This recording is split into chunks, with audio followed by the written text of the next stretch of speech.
ආයුබෝවන් දුවේ පුතේ 8 ශ්‍රේණියේ සියලුම දුවා දරුවන් සාදරයෙන් පිළිගන්නවා මගේ YouTube channel එකට.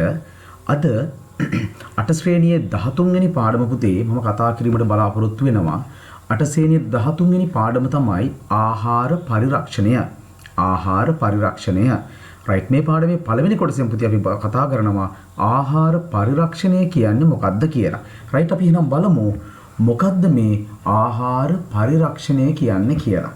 right බලන්නකෝ අපි ඉස්සෙල්ලම මේ පාඩමේ පුතේ පළවෙනි කොටස විදියට 13 වෙනි පාඩමේ පළවෙනි කොටස විදියට අපිට කතා කරන්න තියෙන්නේ ආහාර පරිරක්ෂණයේ අවශ්‍යතාවය.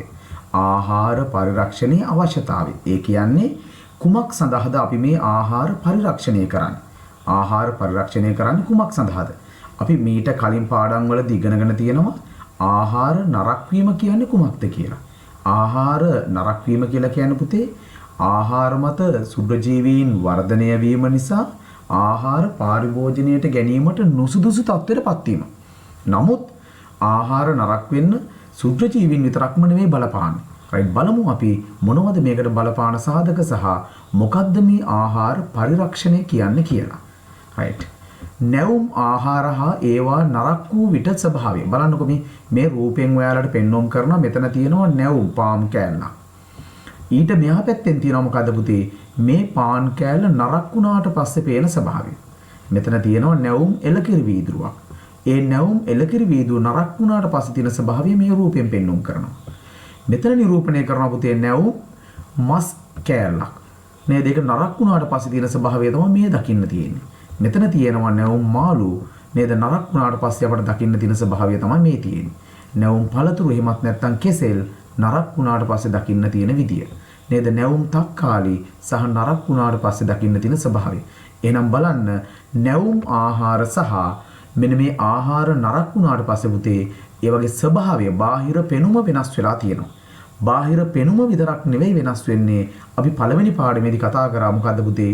ආහාරවල පෝෂණ ප්‍රමාණය වෙනස් වෙනවා. ගඳ සුවඳ වෙනස් වෙනවා. වයනය වෙනස් වෙනවා. මෙන්න මේ දේ වගේ විශාල දේවල් ප්‍රමාණයක් ආහාර නරක වීමේදී වෙනස් වීමක් සිද්ධ වෙනවා. right. මෙන්න බලන්නකෝ සුද්ධජීවී ක්‍රියාකාරීත්වයට අමතරව ආහාර මත ගුල්ලන් ඉපියන් වැනි මහා ජීවීන් වර්ධනය වෙනවා. නේද? අපි මුලින් ඉගෙන ගත්ත ආහාර මත සුද්ධජීවීන් වර්ධනය වීම නිසා තමයි ආහාර නරක වෙන්නේ. හැබැයි ආහාර නරක වීමේදී ආහාර පරිභෝජනයට ගන්න බැරි වෙනවා. නමුත් බලන්නකො සුද්ධජීවීන් පමණක් නෙවෙයි සුද්ධජීවී ක්‍රියාකාරීත්වයට අමතරව සුද්ධජීවී ක්‍රියාකාරීත්වයට අමතරව ආහාර මත ගුල්ලන් ඉපියන් වැනි මහා ජීවීන් වර්ධනය වෙනවා. කවුද පුතේ මේ මහා ජීවීන් කියලා කියන්නේ? මහා ජීවීන් කියලා කියන්නේ පියවි ඇසට පේන ජීවීන්. අපි කතා කරානේ සුද්ධජීවීන් කියලා කියන්නේ පියවි ඇසට නොපෙනෙන ජීවීන්. මහා ජීවීන් කියලා කියන්නේ පුතේ පියවි ඇසට පෙනෙන ජීවීන්. එහෙනම් මෙන්න මේ ආහාර මත වර්ධනය වෙන්නේ සුද්ධජීවීන් විතරක් නෙමෙයි මහා ජීවීනුත් වර්ධනය වෙනවා. සුද්ධජීවීන් ක්‍රියාකාරීත්වය නිසා වගේම මේ මහා ජීවී ක්‍රියාකාරීත්වය නිසාත් මොකද්ද වෙන්නේ පුතේ? ආහාර පරිභෝජනයට ගැනීමට නුසුදුසු තත්ත්වයටපත් වෙනවා. ආහාර මත ගුල්ලන් ඉපියන් වැනි සත්තු වර්ධනය වුණාම ඒවා පරිභෝජනයට නුසුදුසු තත්ත්වයටපත් වෙනවා. right. වර්ධනය වීම නිසාද ආහාර නරක වීම සිදුවේ.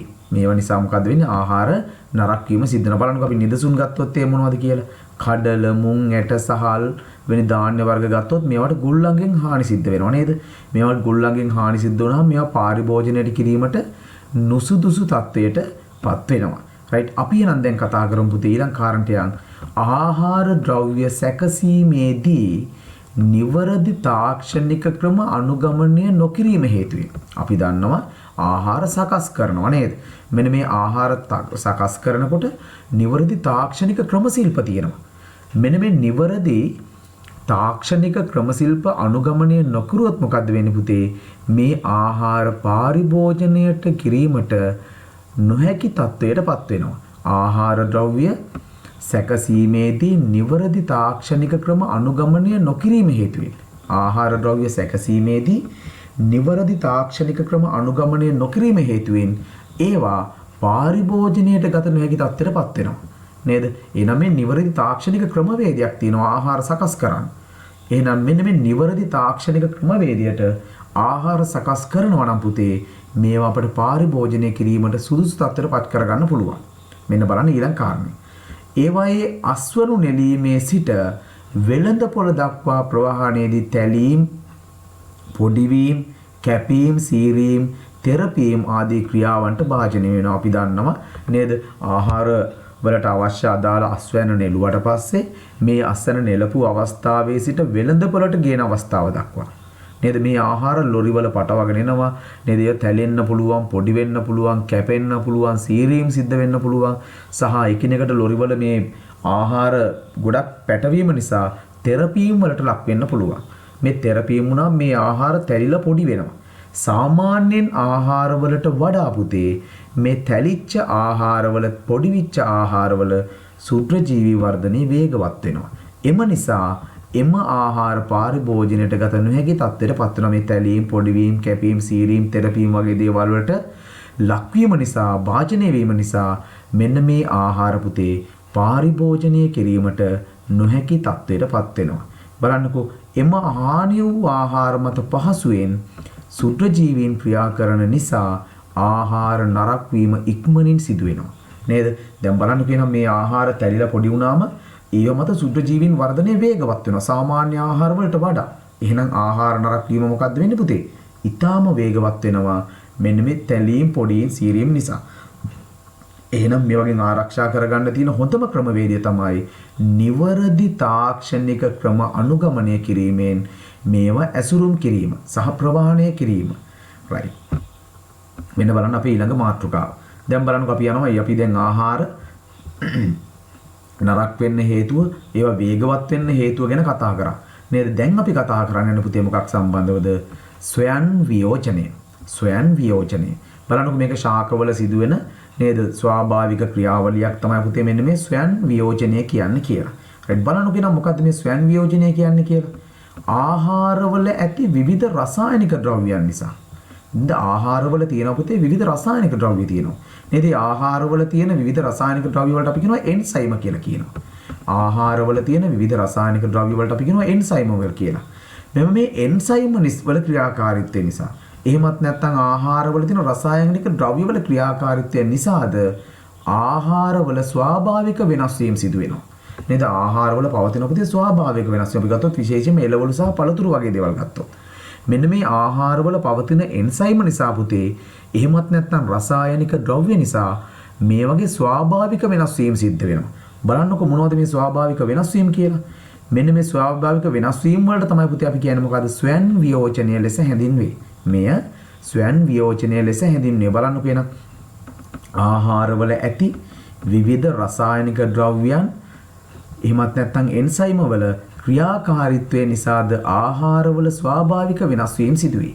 මෙය ස්වයන් වියෝජනය ලෙස හැඳින්වේ. බලන්න කියන මොනවද මෙන්න මේ ස්වයන් වියෝජනයේ උදාහරණ කියලා? එකක් තමයි ඵල මේරීම. නේද? අපි ගන්නවා මොකක් හරි ගෙඩියක් ඇදුනට පස්සේ මේ ගෙඩිය මේරීමකට ලක් වෙනවා, මෝරනවා. නම් මේ මෝරණ එක සිද්ධ වෙන්නේ මේ ශාකවල තියෙන රසායනික ද්‍රව්‍ය නිසා. එහෙමත් නැත්නම් එන්සයිම නිසා. මේක අයිති වෙනවා පුතේ මොනවටද? ස්වයන් වියෝජනය කියන ක්‍රියාවලියට අයිති වෙනවා. ඊළඟ එක තමයි ඵල ඉදීම.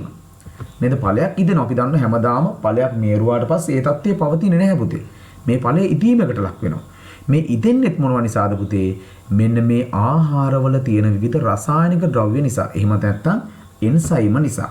ඊළඟ එක තමයි ආහාර කුණු වීම. නේද? ආහාර ඉදිලා ඒ ඉදුණ ස්වභාවයෙන්ම දිගටම පවතින්නේ නේද? ඉදිලා ටික දවසක් ගියාට පස්සේ මොකද්ද වෙන්නේ? මෙන්න මේ ආහාර කුණු වීමකට ලක් වෙනවා. මෙන්න මේ ආහාර කුණු වීමකට ලක් වෙනවා. රයිට්. එහෙනම් බලන්න පුතේ දැන් අපි කතා කරා මොකක් සම්බන්ධවද? ස්වයන් වියෝජනය සම්බන්ධව අපි කතා කරා. ස්වයන් වියෝජනය සම්බන්ධව කතා කරා. දැන් අපි එහෙනම් කතා කරමු පුතේ මොකද්ද මේ ආහාර පරිරක්ෂණය කියන්නේ කියලා. මේ වෙනකොට අපි කතා කරා ආහාර නරක වෙන්නේ කොහොමද? සහ ආහාර නරක වෙන්න මොනවද බලපාන සාධක සහ ස්වයන් වියෝජනය කියන්නේ මොකද්ද කියලා. තේරුණාද? අපේ ප්‍රධාන මාතෘකාව තමයි පුතේ මොකද්ද? මෙන්න මේ ආහාර පරිරක්ෂණය කියලා කියන්නේ. වර්තමානයේ ගොඩාක් වටිනා මාතෘකාවක් තමයි පුතේ මොකද්ද? මෙන්න මේ ආහාර පරිරක්ෂණය කියලා කියන්නේ.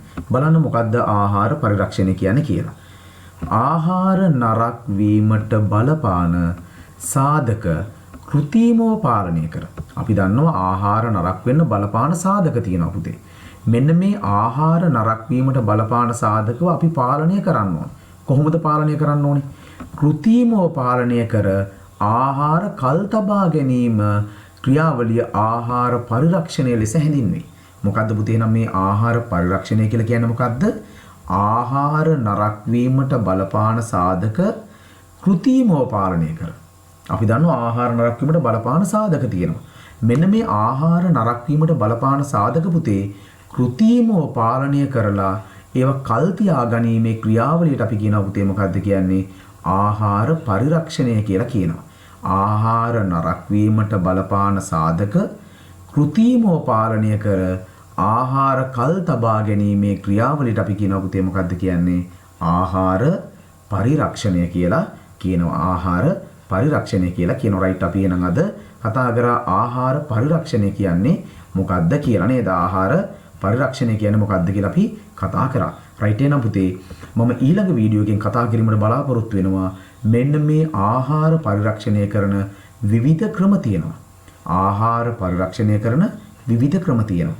මෙන්න මේ ක්‍රම ගැන තමයි පුතේ මම ඊළඟට කතා කිරීමට බලාපොරොත්තු වෙන්නේ. ඒ වගේම තමයි මේ වගේ මගේ YouTube channel එක තුලින් පුතේ 6 ශ්‍රේණියේ සිට 11 ශ්‍රේණිය දක්වා සියලුම ඉංග්‍රීසි මාධ්‍ය සහ සිංහල මාධ්‍ය සෑම පාඩමකටම අදාළ පුතේ වීඩියෝ ඉදිරියේදී නිකුත් කරනවා. ඒවා නිකුත් කරාට පස්සේ ඔයාලට ගෙන්න ගන්න නැත්නම් මේක අප්ලෝඩ් කරපු ගමන් ඔයාලට ගෙන්න ගන්න ඔයාලා මගේ channel එක subscribe කරන්න. ඒ වගේම තමයි bell icon එක click කරලා notification on කරගන්න. එතකොට ඔයාලට වීඩියෝ එකක් අප්ලෝඩ් කරපු ගමන්ම ගේන්න පුළුවන් සහ මේව නරඹලා ඒ වගේම තමයි මේකට like කරන්න සහ තවත් කෙනෙකුට මේ වගේ ඔයාලගේ යාළුවෙකුට මේ දැනුම ලබා ගන්න මේක share කරන්නත් අමතක කරන්න එපා. රයිට් එහෙනම් සියලු දෙනාට පුතේ සුබ දවසක්.